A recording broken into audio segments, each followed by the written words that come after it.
So tonight's goal is basically using the products left over from extraction class. We did the extraction in this room, and then we did it in that corner, and then we were like chopping up the stuff, the caps from the frames, and we ended up with a bunch of stuff that looks like this. What I did is I melted that, and then, and you could do this if you're doing this at home. Nothing here cost me much. This was $3 at St. Vincent de Paul. This was, I think, $1 at Goodwill or whatever. So, and these, of course, are always, I find these at those resale shops when I go to Florida. I'm bored out of my mind. They're not out of his wife's kitchen. So, no, yes. So, this is my best find. I think this is like $1. It had like a double boiler thing. The only thing, if you're doing this at home, I would not, if I had a gas stove, I would not use, not a gas, gas. That's what I got. With the flames, I don't think I'd want to do that just because you're dealing with something that makes candles. So if you think if the thing boils over, wax hits the flame, you could end up with a problem. So I took this and I jammed this in here and I kind of squished it and I put it into the boiling cauldron, much like this. And then melted it down, and then what I use, which is the only person in the whole world, and it works so incredibly well, is I use a funnel, which you can also find at any place, usually for less than $1. And then what I do is I cork off the bottom with a piece of tape, and then I usually put a little something in the bottom just so all the pressure is not on the tape. So now I take this wax, I melted it, and it's a slimy mess because there's all stuff and dead bees and things. I put this in something like a coffee mug for support. So just pretend this is a coffee mug. And I put this in like this, take my hot wax, and I go bloop, and I pour it in here to a point approximately to the fill line here. Then I just put this on a table and I let it sit.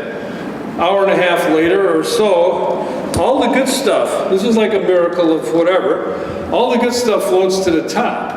Now, you remember when we were doing extracting, all the bad stuff floats to the top, and we usually take the honey after it sits for a month off the bottom because all the little particles are on the top. When you're doing this wax thing, it's just a reverse. And there's this big sludgy layer, which is about this big, that I just cut off into the garbage can. And I said, normally I'd scrape this, but I thought as a teaching tool, I would leave this and show you what it looked like. So essentially, this is sort of what it looked like as the top of the funnel. So that just comes up. And then I used probably little more than half of equal amount of what you see here, maybe a little bit less, so you can see the amount of wax that actually comes off while you're capping. There's a lot of airspace in there, but there's also a lot of crud. And what I do is when I'm also boiling it, I'll add water to kind of help purify the wax and take some of the honey out if there's some honey mixed into it. If I cared, I would probably do this twice. In other words, I'd scrape this off, and then I'll take these scrapings and make them into my lighter, what do you call it, for lighting your smoker. You could kind of melt that into a piece of paper, and then you could put these in a plastic bag, and then when you have this... Paper towels. Yeah, and then just shove this in the bottom of your smoker, and bam, you got instant, wonderful flame that's organic, etc. Here's one of my multiple cleared waxes. Lovely. Isn't that nice? Lovely. Yes. And when you're old and in Florida, you have nothing else to do. You purify wax for making your little wax samples.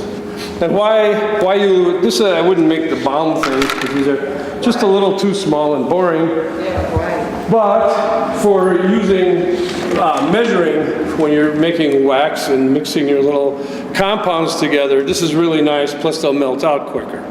Whereas the bigger the piece, the slower the melting.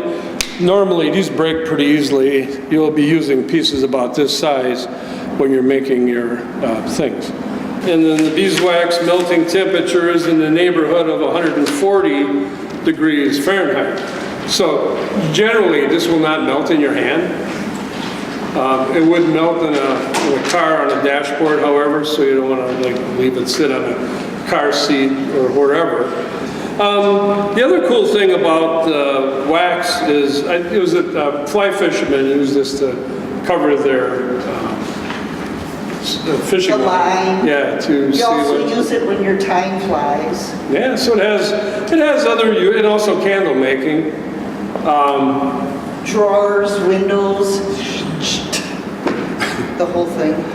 And that is a very good point. I would think if you were going to carry something around with you, it would be one of these little buttons, because you don't know how many times it's drawers and doors and sticky things. All sorts of stuff. It's just amazing how well wax does work. And you've probably all done this already, but just to keep in mind, take along a couple buttons just to have them, then you don't have to look for the candle, which may or may not be beeswax at all. You're going to be using little melting pots. We got a bunch of those. Is to start with a couple of buttons.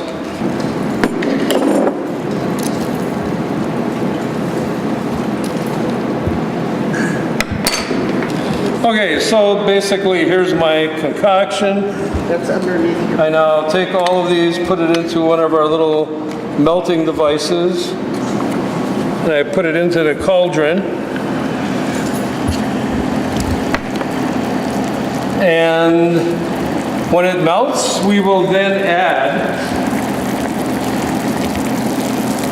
you could add the all-healing tea tree, some tongs if you choose. But if you notice, it's like 2/3 melted already. So essentially what you do is you fill them until they're level, let them sit for a minute or two until it skins over, and stick them outside, let them harden up. Then after that process, you can place them in one of these little gift bags for your favorite sister-in-law or brother-in-law or whatever. An assortment of beans and other things. And there's coffee beans in here. Yeah, the one. I don't know if this is light interaction or if it's got some weird little issues going.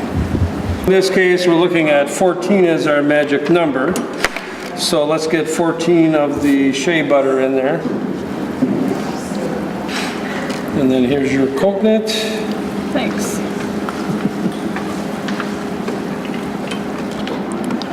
All right, then pop it in here. You gotta remember which one's yours. Okay. And just let it flow along in the, Could you dump it in the trough. other one? Or you could put it in the other one, yeah. Either one? Okay. One seems a little hotter. Stay. And then you can go through and work on smells. Well, you're making a therapeutical balm if it's tea tree, right? Well, they claim it's supposed to have the magical powers. Take your time pouring. You pour slow and yeah, good. Yeah, I've got the lavender if anyone needs it. Yeah.